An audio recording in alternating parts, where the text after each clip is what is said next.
opportunity to eat what we can eat on Earth. So what we have up here is pretty good. Actually, we had ice cream last night after dinner, and I had some chicken fajitas with a tortilla, so it's not bad. Over. You know what I miss about Earth is rain and wind. Like taking my dogs for a walk, that's what I usually get to experience, and we don't have any of that up here. Over. So this is my third time to the International Space Station. Been here about 3.5 months, and we'll stay until February. So it's like a school year to be up here. Over.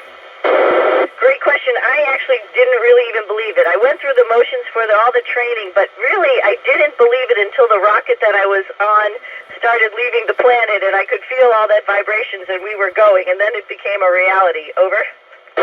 Wow, that's an amazing question because we can see so many stars. It's so amazing. We don't have the atmosphere that blurs our vision, you know, those water droplets, and so we can actually see like billions and billions of stars in the Milky Way, and more recently we're seeing this comet, and I think you on Earth can see it as well. Over.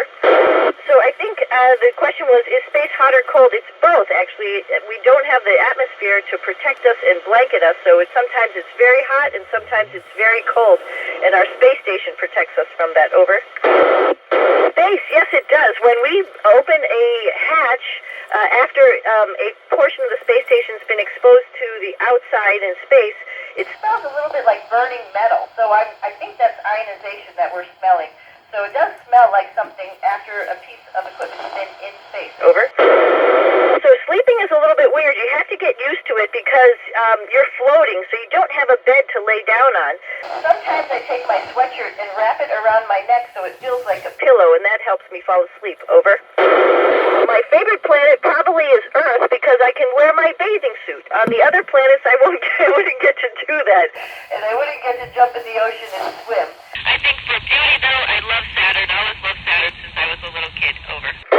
Yes, I have done a spacewalk. On my last 2 missions, we got to construct the International Space Station and then fix something that broke outside.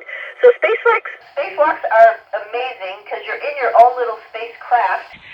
But it's also a little scary. You want to make sure that you're always tethered to the space station itself. But it's really rewarding when you can fix something outside and then come back in. Over. And I'm not sure if you can still hear me. Thank you so much to everyone for tuning in. Thank you to the Duchess of Edinburgh for inviting us to this event today. November Alpha 1SS. Over.